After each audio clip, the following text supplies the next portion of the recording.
Hello दोस्तों, कैसे हैं आप सभी। आप सभी का स्वागत है हमारे इस चैनल पर। जैसा कि आप लोग थंबनेल में देख रहे हैं कि रोबोट ने एक बच्चे का जन्म दिया।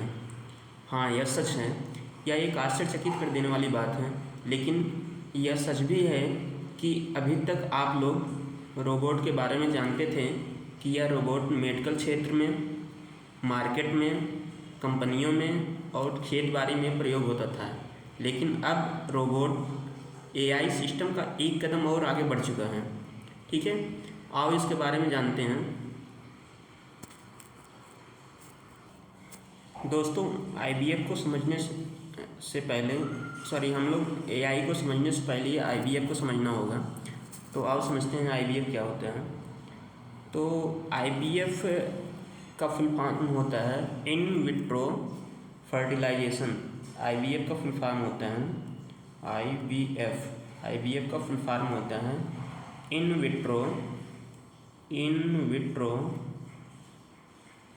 In vitro fertilisation.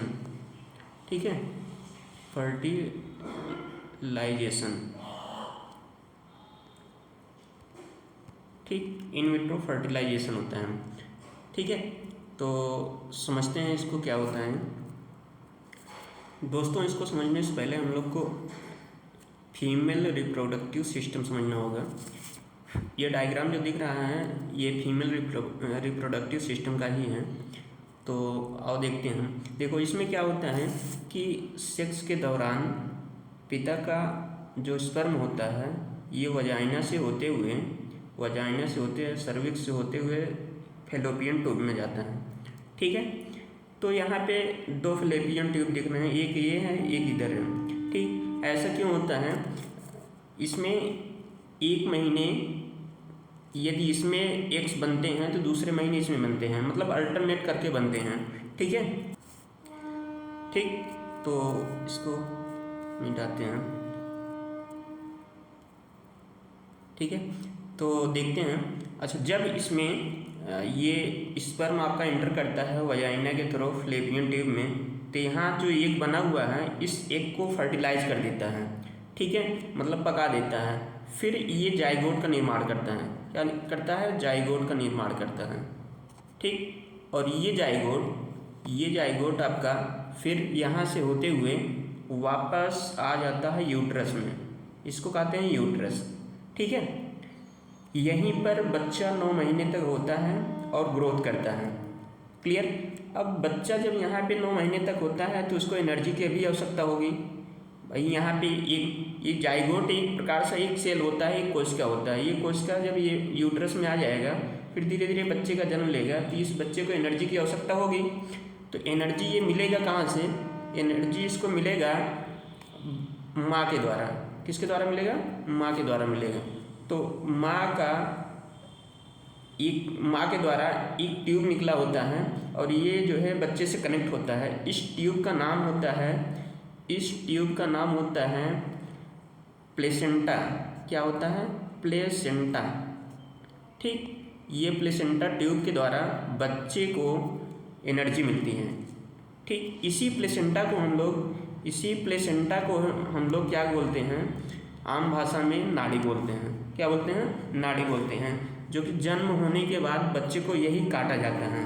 ठीक, इसी के द्वारा बच्चे का एक्सक्रिएशन भी होता है, अर्थात मलमूत्र भी बाहर निकलते हैं। अब हम लोग समझते हैं एआई सिस्टम।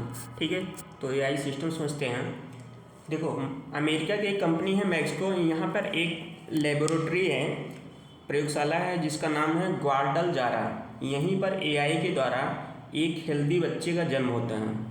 सोचिए, अगर कोई रोबोट या मशीन किसी बच्चे का जन्म लेने में उसके माता पिता का हकदार निभाए तो यह सुनने में भले ही साइंस फिक्शन मूवी की कहानी लगे, लेकिन यह हकीकत बन चुका है, क्योंकि दुनिया का पहला ऐसा बच्चा एआई से जन्म ले चुका है जिसकी आईवीएफ प्रक्रिया में इंसानों की जगह एआई और रोबोट ने अहम भूमिका निभाया है।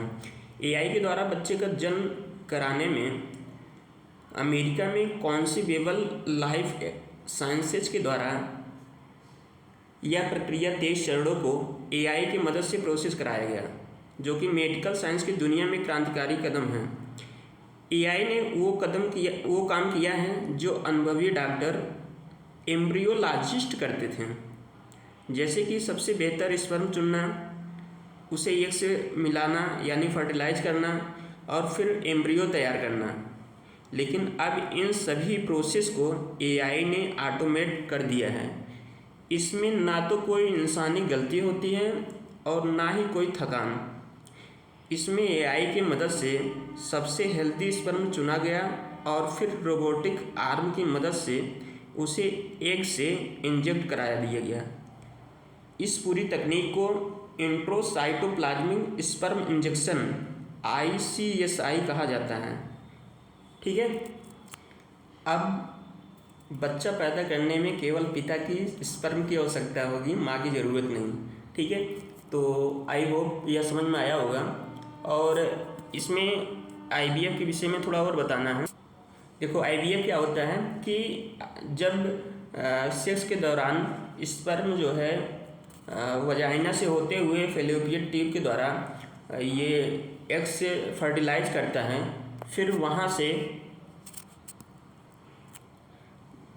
जब ये जाइगोट बनकर वापस यहाँ यूट्रस के पास आता है, ठीक, तो यहीं पर बच्चा 9 महीने तक रहता है और बच्चे का जन्म होता है। यदि किसी औरत का, यदि किसी फीमेल का यहाँ यूट्रस ख़राब हो जाता है तो वो जो है जाइगोट डिस्ट्रॉय हो जाता है। ठीक, तो ये प्रॉब्लम होता था, तो इसीलिए IVF सिस्टम आया।